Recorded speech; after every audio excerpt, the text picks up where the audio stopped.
पिता का साथ देने के लिए बेटा क्या ताकत लगाता है और क्या सोच रहा था, क्योंकि पिता जो थे, पिता का कारोबार था लॉन्ड्री का, और कपड़ों को धोकर किसी के उनको प्रेस करके उनको सजा कर एक पन्नी में पैक कर वापस देना होता था। उसके कुछ पैसे मिलते थे। उनमें पिता के साथ साथ दोनों बेटे अपने पिता का हाथ बटाते थे। उसकी माँ भी उसमें हाथ बाँटती थी और तीनों चारों लोग मिलकर अपना काम करते थे। लेकिन एक दिन पता चलता है कि बेटे का विचार बना और पिता ने मदद की और वो लड़का सऊदी अरब पहुंच जाता है। सऊदी अरबिया में दमाम पहुंचता है। वहां जाकर जो शेख होता है, जिसके यहाँ काम कर रहा था वो लड़का, उस लड़की के साथ उसके यहाँ लड़की होती हैं 5, और पाँचों लड़कियों में जो बड़ी लड़की होती है उसके साथ साथ उस लड़के का प्यार चल जाता है। और प्यार के साथ फिर दोनों के साथ अनैतिक संबंध बन जाते हैं। और वो लड़की जो होती है वो अपनी सहेली के साथ भी कुछ ऐसा ही करवाती है, जो कि आज वो लड़का था बड़ा परेशान था। सोच रहा था कि क्या करें और कैसे निकलें, क्योंकि ये सऊदी अरबिया का कानून है, अगर पता चल गया तो मेरी मरना तय है, मेरा मरना निश्चित है। ये डर था उसके अंदर। तो आप घटना में आप बराबर बने रहिएगा और वीडियो लाइक और चैनल को सब्सक्राइब कर लें, ताकि हमारा हौसला बढ़ता रहे। और आशा करते हैं कि आप अपने परिवार और अपने परिजनों के साथ स्वस्थ और मस्त और खुशहाल ज़िंदगी जी रहे होंगे। तो नमस्कार, प्रणाम। मैं अजय कोहली।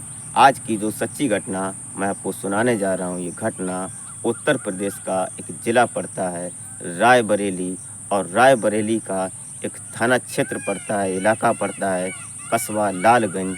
और इस लालगंज में एक मेवाराम नाम के व्यक्ति रहते हैं। इनकी पत्नी और इनके 2 बेटे होते हैं। 2 बेटों में बड़े बेटे का नाम विनय होता है और छोटे बेटे का नाम अजय होता है। और दोनों बच्चे होनहार होते हैं। जो विनय होता है उसकी लालसा होती है कि मैं कुछ पैसा कमाऊं, और पैसा ऐसे कमाऊं कि मैं अपने पिता की और अपनी माँ की मदद कर सकूं। ये उसकी लालसा होती है। अब ये दोनों बच्चे उनके साथ में काम करते हैं, और पिता का काम होता है वहीं लालगंज में कि वो कपड़ों के धोकर और उनकी प्रेस करके, और जो जो मालिक होता है जिसके कपड़े होते हैं उसको वापस देना होता था। उसके कुछ पैसे मिलते थे। दोनों दोनों बच्चे और पति पत्नी का यही काम था, और उससे कुछ पैसे अर्निंग हो जाते थे। उससे इतना नहीं हो पा रहा था कि सही से वो परिवार चला सकें और अपने लड़कों की अच्छी से पढ़ाई कर सकें। छोटा लड़का होता है जो अजय, वो भी सोच रहा था कि मैं पढ़ाई करूं, लेकिन ऐसा हो नहीं पा रहा था। लेकिन काम चल रहा था सही सलामत। तभी एक दिन बैंड बज रहा था गली में, और बड़ी ज़ोर शोर से बड़ी शोर शराबा हो रहा था। पटाखे चल रहे थे और खुशियाँ मनाई जा रही थीं। तो जो पिता होते हैं मेवाराम, ये देखते हैं कि यहाँ क्या हो रहा है, कि शायद किसी की शादी या बारात का प्रोग्राम है, कि यहाँ किसी के यहाँ बच्चा पैदा हुआ होगा, उसकी खुशी में ढोल नगाड़े बज रहे हैं। ये सोचकर देखने लगते हैं, और देखते देखते जब वो बैंड वाले आगे बढ़ जाते हैं, पूरे पूरे मोहल्ले के लोग इकट्ठे होते हैं। वो देख रहे थे कि इनके साथ ये सब क्या सिस्टम है। तभी पता चलता है कि पड़ोस में रहने वाला एक लड़का दुबई से आया है, वो सऊदी अरब से आया है, और सऊदी अरब से आने के बाद उसने अच्छा पैसा कमाया है, और आज वो 3 साल बाद अपने घर आ रहा है। तो उसको लेने की खुशी में, उसकी अगवानी करने के लिए ये बैंड बाजे और खुशियाँ मनाई जा रही हैं। ये देखकर मेवाराम के अंदर भी कहीं न कहीं हौसला अफजाई हो जाता है, क्योंकि उनका भी बेटा इंटर तक पढ़ा हुआ था। तो उन्होंने सोचा कि मैं भी अपने बेटे को सऊदी अरबिया भेजूँगा। ये विचार उनके दिमाग में आज ही घुस गया, लेकिन वो कह नहीं सके। और विनय ने ये बात देखी, तो विनय को भी कहीं न कहीं ये हौसला लग रहा था। उसने भी अपने पिता से बोला कि पापा मुझे कुछ पैसे दो, जो मैं अपना वीज़ा और पासपोर्ट की तैयारी करूं, और मुझे भी सऊदी अरबिया जाना है, और तुम्हारे लिए और अपने लिए, अपने भाई के लिए और माँ के लिए पैसा इकट्ठा करना है, वहाँ पैसा अच्छा मिलता है। पिता में और बेटे में ये बातें हो रही थीं, लेकिन पिता इस बात को अंगीकार नहीं होते हैं। पिता बोलते हैं कि नहीं, तुम्हें जो भी करना है यहीं रहकर करो, मैं तुम्हें विदेश नहीं भेजूँगा। कुछ लोग बताते हैं कि सऊदी अरबिया में जाकर हिंदुस्तान के लड़के भारत के बच्चों के साथ गलत होता है, जाती होती है। लेकिन तभी उनके दिमाग में वो मंज़र आता है जो बैंड बाजे बज रहे थे, खुशियाँ मनाई जा रही थीं। ये देखकर एक बार सोच लेते हैं कि चलो मैं भेज देता हूँ अपने बेटे को।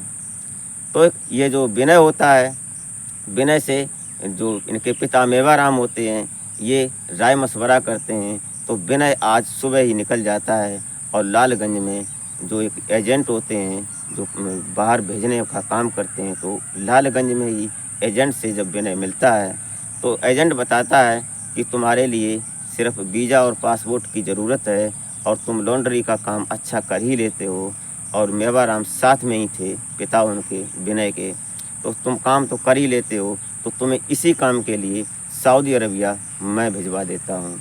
ये बात सुनकर कहीं ना कहीं विनय खुश हो जाता है और मेवाराम भी खुश हो जाते हैं, क्योंकि ये दोनों को काम अच्छा लग रहा था और इन्होंने यही काम किया हुआ था, ये इस वक्त थे इस काम के। ये बात शुरू हो जाती है तो जो एजेंट होता है वो इनसे कुछ पैसे लेता है और इनके कागजात लेता है, जो डॉक्यूमेंट्स होते हैं, आधार वगैरह जो भी था, वो सब लेने के बाद इन्हें टाइम दे देता है कि इतने टाइम तुम आना, 2-4-6 दिन के बाद। तो उसने तब तक इसने भी जो पासपोर्ट होता है वो अप्लाई कर दिया, और पासपोर्ट आने के बाद जब पासपोर्ट आ जाता है उसके बाद इनका वीज़ा बनवाता है, और वीज़ा बनाने के बाद इनको ये विनय को रवानगी देता है 13 जून 2012 में। ये दमाम के लिए, सऊदी अरबिया में दमाम के लिए विनय रवाना हो जाता है। 4-6 घंटे फ्लाइट में बैठने के बाद दमाम में ये लैंडिंग होती है। दमाम में जब उतरते हैं तो वहाँ का एजेंट विनय को लेकर एक शेख के यहाँ जाता है, जो दमाम में शेख थे, शेख अबूबकर, और अबूबकर शेख के यहाँ जाते हैं। तो उनके यहाँ जो ये लड़का जाता है, जो विनय, तो विनय एक रात पहले यहाँ इस एजेंट के यहाँ रुकता है। उसके बाद दूसरे दिन जब शेख अबूबकर के यहाँ जाता है तो वहाँ जो अबूबकर होते हैं उनकी 2 पत्नियाँ होती हैं और 5 लड़कियाँ होती हैं। 5 लड़कियों में सबसे बड़ी लड़की जो होती है उसका नाम सईदा होता है। अब ये जो तीनों 5 और 3 8 लोग होते हैं, इनका काम यही था कि जो दमाम था, दमाम में इनका बड़ा अच्छा काम चल रहा था। सिर्फ ये लॉन्ड्री का काम करते थे, मुसलमान थे और मोटे आदमी थे, पैसा मजबूत था इनके पास। ये सब उन्होंने समझाया, इन शेख ने, जो अबूबकर थे, इन्होंने समझाया इस विनय को कि तुम्हें ये सब काम करना है। तो उसने कहा कोई बात नहीं, मैं ये सब काम करने के लिए तैयार हूँ और मैंने आज तक यही काम किया है, मेरे पिता ने यही काम किया। बड़े रुतबे के साथ उसने ये बात बताई। लेकिन उसकी दिनचर्या थी विनय की, और क्या चर्चा थी कि वो जो विनय था वो सुबह उठकर फ्रेश होने के बाद 1 गिलास पानी पीता था और जिम किया करता था, बॉडी को कसरत किया करता था। ये उसका नित्य प्रति नियम था। ये सुबह उठकर अपना ये काम करता था लगभग आधा घंटे, और आधा घंटे के बाद फिर वो अपने काम पर लग जाता था, पूरे दिन काम करता था।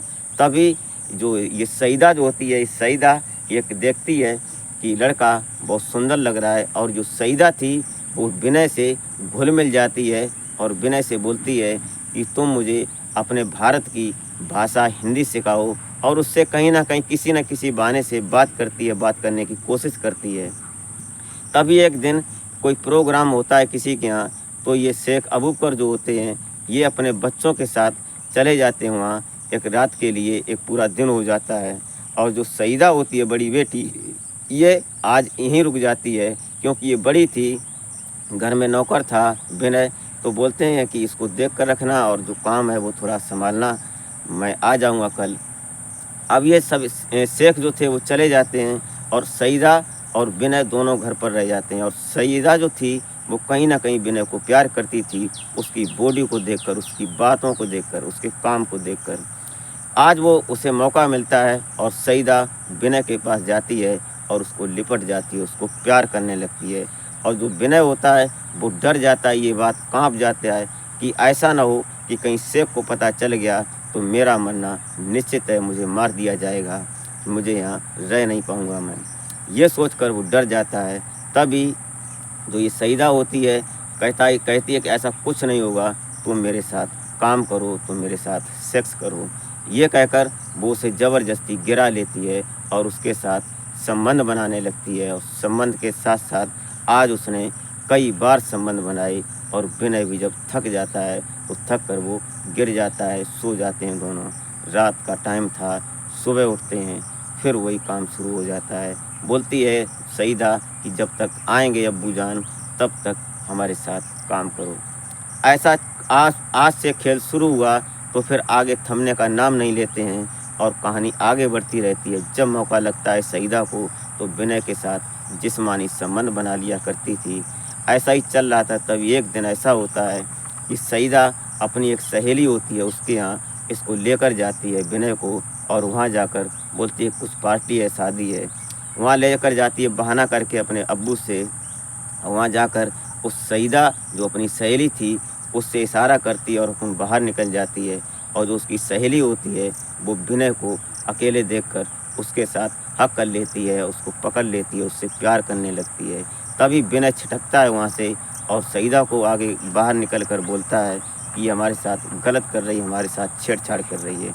तो सईदा बोलती है कि वो जो कर रही है उसको करने दो, और जैसा वो बता रही है वैसा तुम भी करो। नहीं करोगे तो मैं तुम्हारी बात, तुमने हमारे साथ क्या किया है हम अपने अब्बू को बता देंगे और तुमको मरवा देंगे। अब यहाँ पर विनय जो था बहुत डर जाता है। वो डर की वजह से उसकी सहेली के साथ भी ये जिस्मानी संबंध खेल करता है और नंगा नाच शुरू हो जाता है। अब सईदा जब चाहती है वो उसको लेकर, अब दोनों सहेलियाँ और एक विनय अकेला क्या करता, और दोनों सहेलियों के साथ जिस्मानी संबंध होता है। एक दोनों साथ एक साथ सेक्स करते हैं। उन्हें देखने में बहुत अच्छा लगता है। लेकिन अब ये विनय डर रहा था कि क्या करूं और कैसे निकलूं यहाँ से। तभी एक दिन सोचता है कि प्लान करते हैं, और उसने प्लान किया 2014 में।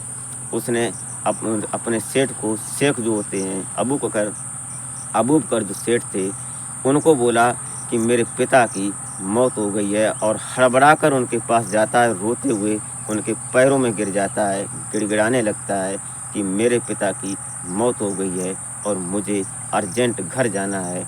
पिता के साथ, पिता को निपटाने के बाद जो काम है उनका जो क्रियाक्रम होता है उसके बाद मैं दोबारा फिर आ जाऊंगा।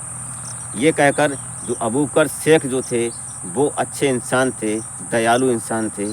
उन्होंने उनका जो विनय का जो पैसा बना था, जो हिसाब किया, हिसाब करने के बाद उन्होंने उसकी फ़्लाइट कराई और फ़्लाइट में उसको बैठा दिया और इंडिया के लिए रवाना कर दिया। और वो विनय जो होता है वो यहाँ आ जाता है अपने गांव। जब पहुँचता है तो गांव में पहुँचने के बाद अब उसे बड़ी सुकून की सांस मिली थी, और अपने पिता को लिपट कर, चिपट कर, हक कर कर बहुत बुरी तरह रो रहा था। बोलता है कि पिताजी, आज के बाद मैं विदेश नहीं जाऊंगा और किसी को जाने भी नहीं दूंगा। जो हमसे संपर्क करेगा, अपने देश में रहो, जैसा भी कमाओ अपने यहाँ कमाओ, अपने यहाँ खाओ, अपने माता पिता, अपने भाई बहनों के साथ रहो, लेकिन विदेश में मत जाओ। पिता ने बहुत बार पूछने की कोशिश की कि क्या हुआ बेटा, तुम्हें किसी ने मारा पीटा? उसने कहा ऐसा कुछ नहीं है, लेकिन खासकर सऊदी अरेबिया नहीं जाना है। वहाँ जाकर लड़कियाँ और महिलाएं जो हमारे भारत से जाते हैं उनके साथ शोषण करती हैं। अगर वो नहीं करते हैं तो उन्हें वो धमकी देती हैं, क्योंकि सऊदी अरेबिया का कानून बहुत सख्त है। तो दोस्तों, कैसी लगी ये घटना, अपनी राय कमेंट में ज़रूर दें। और इस घटनाक्रम को सुनाने का उद्देश्य आपको हैरान या परेशान करना नहीं होता है, नहीं आपकी भावनाओं को आहत करना होता है। सिर्फ़ और सिर्फ एक सामाजिक संदेश होता है। इस समय किस पर और किस पल, किस घड़ी में और किस रूप में आकर हमारे सामने आ जाए, उसको आगाह करने की कोशिश करते हैं कि पहले थोड़ा सचेत रहें ताकि समय को समझा जा सके। तो मिलते हैं फिर नेक्स्ट वीडियो में, तब तक के लिए नमस्कार।